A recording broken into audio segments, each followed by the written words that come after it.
Hello दोस्तों, स्वागत है आपका इडोटेरिया चैनल पे। इडोटेरिया के करंट अफेयर्स के इस प्रैक्टिस सेट श्रृंखला में मैं आप सभी दोस्तों को स्वागत करता हूं। यह प्रैक्टिस सेट करंट अफेयर्स वार्षिकी 2021 जो इडोटेरिया के द्वारा अभी पब्लिश की गई है उससे लिया गया है, जिसमें जनवरी 2020 से लेकर के दिसंबर 2020 तक के संपूर्ण एक साल के महत्वपूर्ण घटनाओं को शामिल किया गया है।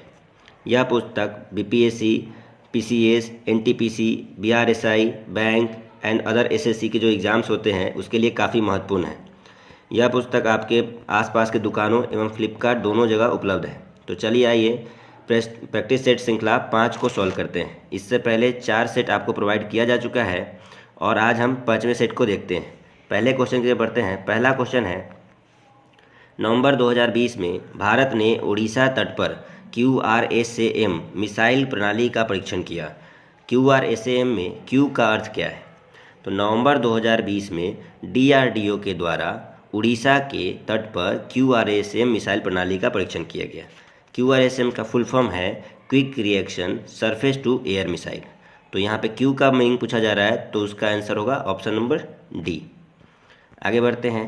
हाल ही में रामसर संरक्षण संधि के तहत महाराष्ट्र के किस झील को अंतर्राष्ट्रीय महत्व के आर्द्रभूमि स्थल के रूप में चुना गया?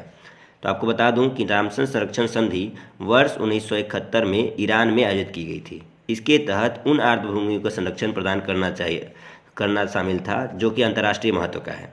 तो भारत में देखा जाए तो भारत में वर्तमान में कुल 41 रामसर साइट का चयन किया गया है और हाल ही में लोनार झील जो महाराष्ट्र में स्थित है उसे रामसर के आर्द्रभूमि स्थल में शामिल किया गया है। तो यहाँ पे पूछा जा रहा है महाराष्ट्र के किस झील को शामिल किया गया है, तो वह है लोनार, महाराष्ट्र।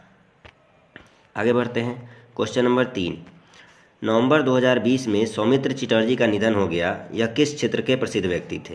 तो सौमित्र चटर्जी जो है पश्चिम बंगाल के व्यक्ति थे जो कि अभिनेता से रिलेटेड है और इन्हें 2011 में दादा साहब फाल्के पुरस्कार भी प्रदान किया गया है। तो नवंबर 2020 से सौमित्र चटर्जी का निधन हो गया है, वह अभिनेता थे। आगे बढ़ते हैं। क्वेश्चन नंबर 4, प्रत्येक साल भारत में स्वतंत्र और जिम्मेदार पत्रकारिता को चिन्हित करने के लिए किस तिथि को राष्ट्रीय प्रेस दिवस मनाया जाता है? दोस्तों याद रखिएगा, यहाँ पे पूछा जा रहा है राष्ट्रीय प्रेस दिवस। तो राष्ट्रीय प्रेस दिवस 16 नवंबर को मनाया जाता है, जबकि अंतर्राष्ट्रीय प्रेस दिवस जो है वह 3 मई को मनाया जाता है। तो दोनों बात याद रखिएगा, अंतर्राष्ट्रीय 3 मई को आयोजित किया जाता है दिवस और राष्ट्रीय 16 नवंबर को।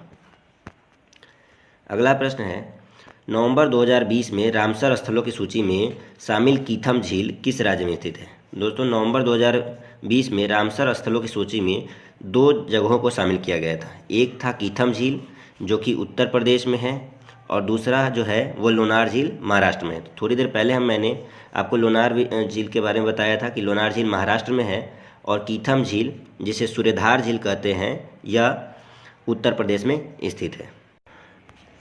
अगला प्रश्न है, हाल ही में किस मंत्रालय ने दिवाली के शुभ अवसर पर लोकल फॉर दिवाली अभियान की शुरुआत की? तो लोकल फॉर दिवाली अभियान की शुरुआत हाल ही में केंद्रीय कपड़ा मंत्रालय के द्वारा शुरू किया गया है। तो आत्मनिर्भर भारत के तहत लोकल चीज़ों को बढ़ावा देने के लिए कपड़ा मंत्री अभी वर्तमान में जो हैं स्मृति ईरानी, उन्होंने लोकल फॉर दिवाली की अभियान की शुरुआत की है। तो इसका आंसर डी होगा, केंद्रीय कपड़ा मंत्रालय द्वारा लोकल फॉर दिवाली अभियान की शुरुआत की गई। प्रश्न संख्या 7, 2020 में भौतिकी नोबेल विजेता प्रो एड्रिया गेज के साथ भारतीय खगोलविदों ने 30 मीटर टेलीस्कोप TMT परियोजना के लिए सहयोग किया है। वर्तमान में यह TMT परियोजना किस स्थान पर स्थित है? तो 2020 में भौतिकी के लिए नोबेल प्राइज़ दिया गया, जिसमें से एक व्यक्ति जो महिला हैं वो है एड्रिया गेज। इसके अतिरिक्त 2 अन्य व्यक्ति भी थे जिसका नाम है रिनहार्ड गिंजेल और रोजर पेनरोज। इन तीनों व्यक्तियों को नोबेल पुरस्कार दिया गया है भौतिकी के क्षेत्र में।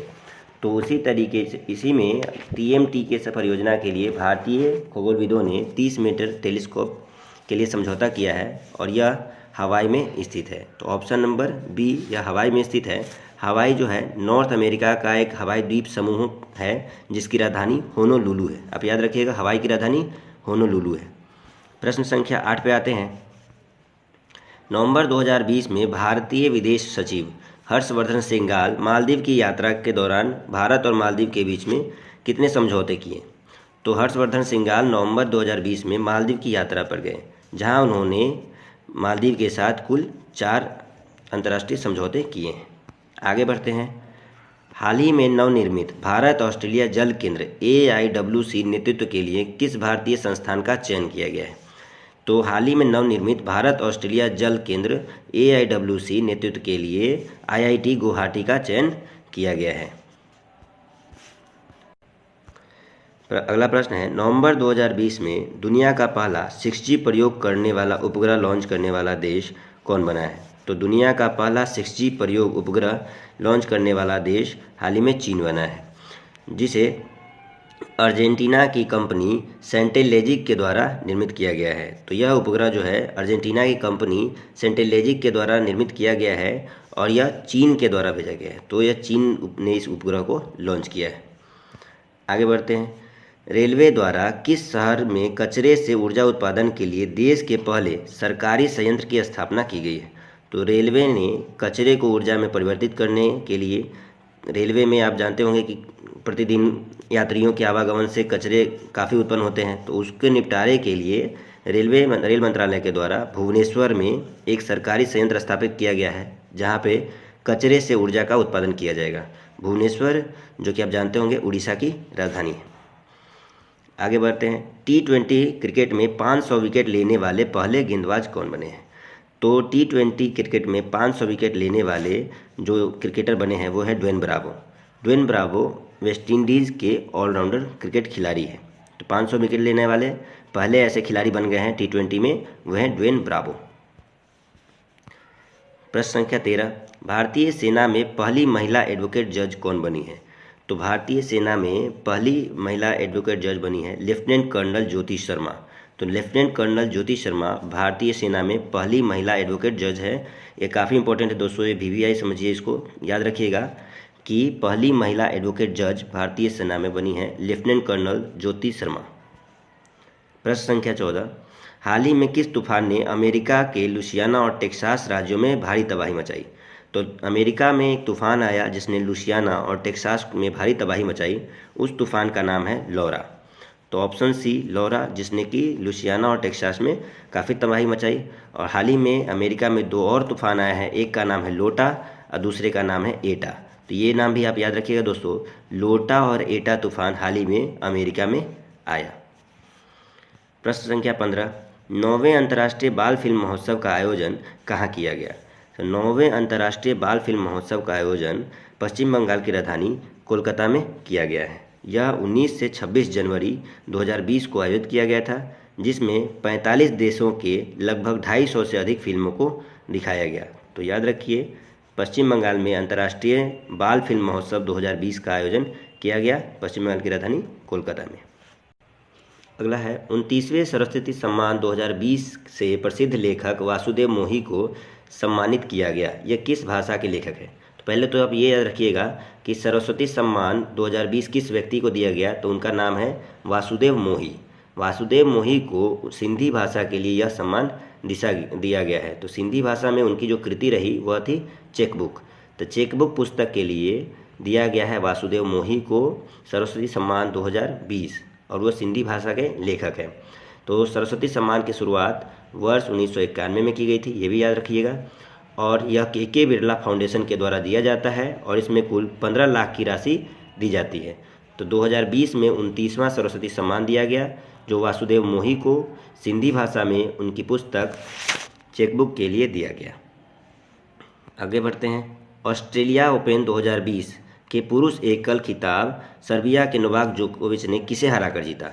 तो उन्होंने डोमिनिक थियम को हराया है। तो आपको ये याद रखना है कि ऑस्ट्रेलिया ओपन 2020 का पुरुष एकल विजेता कौन रहा?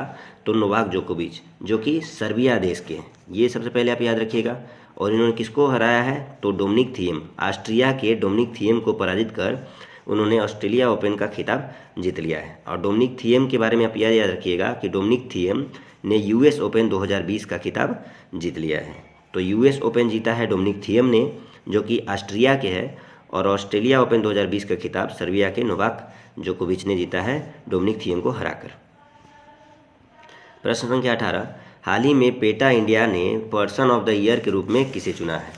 तो हाल ही में पेटा इंडिया ने पर्सन ऑफ द ईयर के रूप में जॉन अब्राहम को चुना है। तो पेटा इंडिया का पर्सन ऑफ द ईयर 2020 का जो है वो जॉन अब्राहम को चुना गया है, जो कि भारतीय फिल्म अभिनेता है। आगे बढ़ते हैं, किस देश ने मदर ऑफ ऑल बम का सफलतापूर्वक परीक्षण किया है? तो हाल ही में जो है चीन ने मदर ऑफ ऑल बम का परीक्षण किया है। तो इसका आंसर होगा डी। चीन ने मदर ऑफ ऑल बम बनाने का दावा किया है और इसका उसने सफल परीक्षण भी किया है। आगे बढ़ते हैं, मुंबई की आरोही पंडित किस महासागर के ऊपर उड़ान भरने वाली दुनिया की पहली महिला पायलट बन गई है? तो अकेले ही उन्होंने अपनी एयरक्राफ्ट से अटलांटिक महासागर को पार किया है। तो मुंबई की जो आरोही पंडित है वह अटलांटिक महासागर को पार करने वाली और उसे उड़ान भरकर पूरा करने वाली जो है दुनिया की पहली महिला पायलट बन गई है। तो नाम याद रखिएगा, आरोही पंडित, और ये भारतीय हैं, ये भी याद रखिएगा। आगे बढ़ते हैं, अब्दुल्ला हमदोक हाल ही में किस देश के प्रधानमंत्री बने हैं? तो अब्दुल्ला हमदोक हाल ही में अफ्रीका के देश सूडान के प्रधानमंत्री बने हैं। अब्दुल्ला हमदोक सूडान के प्रधानमंत्री बने हैं और सूडान की जो राजधानी है वह है खार्तूम। ये भी याद रखिएगा, सूडान की राजधानी खार्तूम है और अब्दुल्ला हमदोक इसके पीएम बने हैं। प्रश्न संख्या 22, किस राज्य की विधानसभा पेपरलेस होने के लिए ई विधान परियोजना पर काम कर रही है? तो पेपरलेस होने के लिए ई विधान परियोजना पर काम कर रही है वह है केरल। तो इसको देखते देखिए हर राज्य जो है अपनी विधानसभा को पेपरलेस करने के प्रति जागरूक हुआ है। ई विधान पर परियोजना पर काम कर रहा है वो है केरल। हाल ही में बिहार सरकार की विधानसभा ने भी जून 2021 तक अपने विधानसभा को पेपरलेस करने का निर्णय लिया है कि जून 2021 तक बिहार विधानसभा को भी पेपरलेस कर दिया जाएगा और ई विधान परियोजना पर काम कर रही है केरल सरकार। प्रश्न संख्या 23, कृषि भूमि को लीज पर देने की नीति लागू करने वाला देश का पहला राज्य कौन बना है? तो कृषि भूमि को लीज पर देने वाला उत्तराखंड पहला राज्य बना है। उत्तराखंड ने कृषि को बढ़ावा देने के लिए कृषि भूमि को लीज पर देने का निर्णय लिया है। आगे बढ़ते हैं, प्रश्न संख्या 24, तमिलनाडु की राजकीय यात्रा के दौरान प्रधानमंत्री नरेंद्र मोदी ने चेन्नई सेंट्रल रेलवे स्टेशन का नाम निम्नलिखित में से किस नेता के नाम पर रखने का निर्णय लिया? तो तमिलनाडु की यात्रा के दौरान प्रधानमंत्री नरेंद्र मोदी ने चेन्नई सेंट्रल का नाम बदल दिया है। तो चेन्नई सेंट्रल रेलवे स्टेशन का नाम रख दिया गया है एमजी रामचंद्रन जी के नाम पर और ये हो गया है Puratchi Thalaivar doctor MG Ramachandra central railway station. ये इसका पूरा नाम हो गया है Puratchi Thalaivar doctor MG Ramachandran central railway station.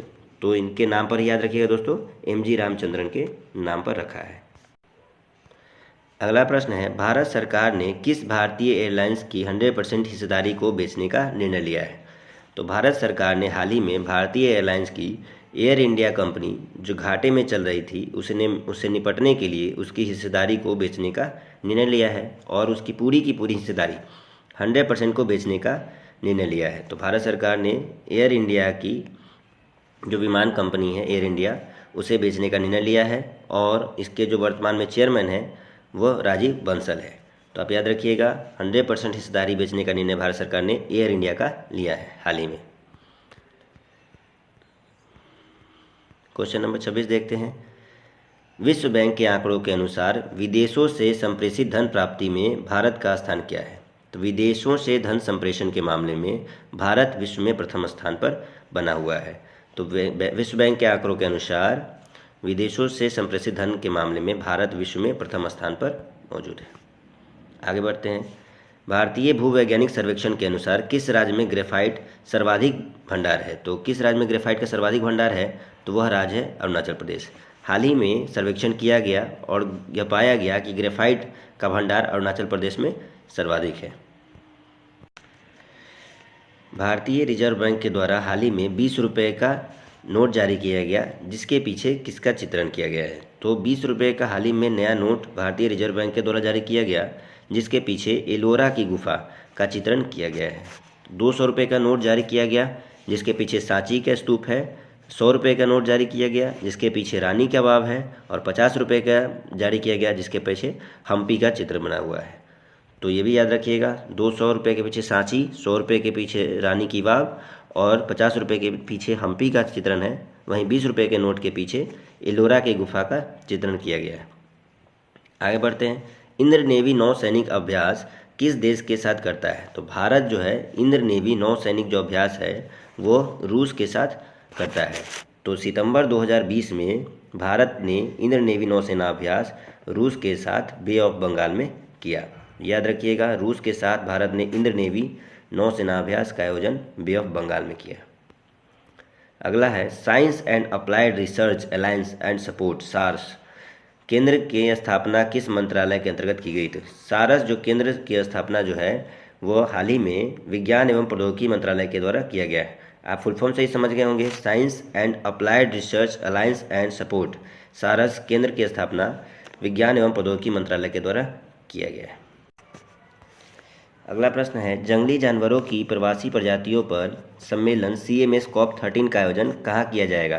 तो ये पहले था कि कहाँ किया जाएगा, और कुछ दिनों पहले इसका आयोजन गुजरात के गांधीनगर में किया जा चुका है। तो CMS COP13 का जो आयोजन है, जो कि मूल रूप से जंगली जानवरों एवं प्रवासी पक्षियों पर आधारित है, इसका आयोजन गुजरात के गांधीनगर में किया गया।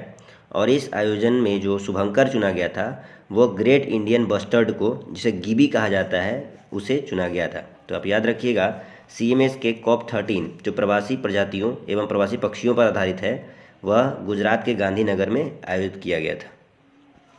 अगला प्रश्न है प्रश्न संख्या 32, बाफ्टा 2020 में किसे सर्वश्रेष्ठ फिल्म का अवार्ड मिला? तो बाफ्टा पुरस्कार 2020 में 1917 को बेस्ट फिल्म का अवार्ड दिया गया। वहीं ऑस्कर में जो है पैरासाइट को बेस्ट फिल्म का अवार्ड दिया गया। बाफ्टा पुरस्कार में जो बेस्ट एक्टर का जो खिताब है वह जोकिन फिनिक्स को दिया गया। आगे बढ़ते हैं। हाल ही में किसे Mathrubhumi book of the year award से सम्मानित किया गया? तो Mathrubhumi book of the year award Vinod Shukla ji को दिया गया। हिंदी के एवं कवि हैं और साथ ही साथ में यह उपन्यासकार भी है। इनको इनकी कृति ब्लू इज़ लाइक ब्लू के लिए यह पुरस्कार दिया गया। तो विनोद शुक्ला जी को ब्लू इज़ लाइक ब्लू पुस्तक के लिए मातृभूमि book of the year award से सम्मानित किया गया। नाम याद रखिएगा दोस्तों, यह पहली बार है जो यह पुरस्कार दिया गया है, और यह किसे दिया गया है? तो विनोद शुक्ला जी को दिया गया है। साथी पहल की शुरुआत हाल ही में किसके द्वारा की गई थी? तो साथी पहल की जो शुरुआत है विज्ञान एवं प्रौद्योगिकी मंत्रालय के द्वारा शुरू किया गया है। तो साथी पहल SATHI, जिसका फुल फॉर्म है sophisticated analytical and technical help institute, ये इसका फुल फॉर्म है दोस्तों, और यह विज्ञान एवं प्रौद्योगिकी मंत्रालय के द्वारा विभाग के द्वारा शुरू किया गया है। आगे बढ़ते हैं। चमन परियोजना भारत में किस क्षेत्र में अंतरिक्ष प्रौद्योगिकी के उपयोग का उदाहरण है? तो चमन परियोजना जो है बागवानी से संबंधित है। तो बागवानी में, जो कि काफ़ी इम्पोर्टेंट है दोस्तों, याद रखिएगा, बागवानी में रिमोट सेंसिंग को बढ़ावा देने के लिए, अंतरिक्ष प्रौद्योगिकी को बढ़ावा देने के लिए इस चमन परियोजना की शुरुआत की गई है, ताकि किसानों की आय को बढ़ाया जा सके। तो बागवानी में अंतरिक्ष प्रौद्योगिकी को, रिमोट सेंसिंग को बढ़ावा दिया जाएगा, जिसका नाम है चमन परियोजना। प्रश्न संख्या 36 आते हैं। स्पिन पोर्टल का संबंध निम्नलिखित में से किससे है? तो सौर पर छत ऊर्जा को जो सौर छत ऊर्जा है, छतों पर सौर ऊर्जा का निर्माण करने के लिए हाल ही में स्पिन पोर्टल की शुरुआत ऊर्जा मंत्रालय के द्वारा की गई। तो ऑप्शन ए, सौर छत ऊर्जा से संबंध है स्पिन पोर्टल। अगला प्रश्न है, हाल ही में भारतीय चुनाव आयोग ने जननायक जनता पार्टी को किस पार्टी के रूप में मान्यता दी? तो जननायक जनता पार्टी जो है वो हरियाणा की एक पार्टी है, जिसे हाल ही में भारतीय चुनाव आयोग ने राज्य पार्टी का दर्जा दिया है। तो जननायक जनता पार्टी का संबंध हरियाणा से है और इसे राज्य पार्टी का दर्जा दिया गया है। अगले प्रश्न की तरफ बढ़ते हैं। हाल ही में किस देश ने 100 भाषाएं बोलने और समझने वाला एक रोबोट विकसित किया है? तो 100 भाषाओं को बोलने और समझने वाला रोबोट पहली बार विकसित किया गया है, और यह ईरान के द्वारा विकसित किया गया है। तो 100 भाषाएं बोलने और समझने वाला रोबोट विकसित किया गया है ईरान के द्वारा। आगे बढ़ते हैं। हाल ही में दुनिया के पहले इलेक्ट्रॉनिक वाणिज्य विमान का सफल परीक्षण किया गया कहाँ पे? तो कनाडा के वैंकूवर में दुनिया के पहले इलेक्ट्रॉनिक वाणिज्यिक विमान का सफल परीक्षण किया गया। वह कहाँ किया गया? तो कनाडा के वैंकूवर में किया गया। आगे बढ़ते हैं। क्यूआर कोड लगाने वाला देश का पहला नेशनल पार्क किस राज्य में है? तो क्यूआर कोड लगाने वाला देश का पहला नेशनल पार्क है जो वह है भोपाल वन विहार। तो भोपाल वन विहार में यह क्यूआर कोड लगाया गया है और यह ऐसा करने वाला वह देश का पहला नेशनल पार्क है। तो वो आप जानते होंगे कि भोपाल मध्य प्रदेश की राजधानी है, तो इसका आंसर होगा 40 का बी। 41 नंबर क्वेश्चन की तरफ बढ़ते हैं। किस देश ने वैज्ञानिकों ने जीपीएस का इस्तेमाल किए बिना पहला रोबोट बनाया है? तो ये काफ़ी इंपॉर्टेंट न्यूज़ है। जीपीएस का इस्तेमाल किए बिना पहला रोबोट बनाया है विश्व का, वह फ्रांस के वैज्ञानिकों ने किया है। तो जीपीएस का इस्तेमाल किए बिना पहला रोबोट बनाने वाला देश फ्रांस है। अगला प्रश्न है, महिला राष्ट्रीय स्नूकर चैंपियनशिप 2020 का खिताब किसने जीता है? तो महिला राष्ट्रीय स्नूकर चैंपियनशिप 2020 का खिताब जो है विद्या पिल्लई ने जीता है। तो ऑप्शन ए याद रखिएगा, स्नूकर चैंपियनशिप 2020 विद्या पिल्लई महिला। नई घोषणा के अनुसार किस नदी के नीचे भारत का 4 लेन वाला सुरंग बनाया जाएगा? तो भारत का पहला 4 लेन वाला सुरंग जो है नदी के नीचे बनाने की घोषणा हाल ही में की गई है। तो यह नदी कौन सी है? तो वह नदी है ब्रह्मपुत्र। तो ब्रह्मपुत्र नदी के नीचे भारत का पहला 4 लेन का सुरंग जो है बनाया जाएगा। आगे बढ़ते हैं। वर्ल्ड माइग्रेशन रिपोर्ट 2020 के अनुसार किस देश में प्रवासियों की संख्या अधिक है? तो यह रिपोर्ट हाल ही में पेश की गई, वर्ल्ड माइग्रेशन रिपोर्ट 2020, जिसके अनुसार देश में प्रवासियों की संख्या वह है सर्वाधिक है, वह है America. Option A. 45 number question की तरफ बढ़ते हैं। वार मेमोरियल फॉर एनिमल्स देश का पहला स्मारक होगा, वह कहाँ खोला जाएगा? तो पहले जो सैनिक थे उनके लिए वार मेमोरियल का निर्माण किया जाता था। वार मेमोरियल का निर्माण जो है दिल्ली में किया गया है। तो वहीं देश का पहला वार मेमोरियल होगा जो एनिमल्स के लिए है, जो विशेष रूप से जो डॉग्स हैं जो कि भारतीय सेना में शामिल है, उनको ध्यान में रखते हुए बनाया जा रहा है और यह मेरठ में, यूपी के मेरठ में बनाया जाएगा। किस राज्य सरकार ने 71वें गणतंत्र दिवस के अवसर पर शिव भोजन योजना लॉन्च किया जो कि 10 रुपये के में भोजन उपलब्ध कराएगा? तो 71वां गणतंत्र दिवस 2020 में मनाया गया। तो इस गणतंत्र दिवस के अवसर पर महाराष्ट्र सरकार, जहां के वर्तमान में मुख्यमंत्री उद्धव ठाकरे हैं, उनके द्वारा शिव भोजन योजना शुरू की गई, जिसमें 10 रुपये में गरीबों को भोजन प्रदान किया गया। वहीं 72वें जो गणतंत्र दिवस में आप याद रखिएगा कि अतिथि के रूप में हम बोरिस जॉनसन को आमंत्रित कर रहे हैं।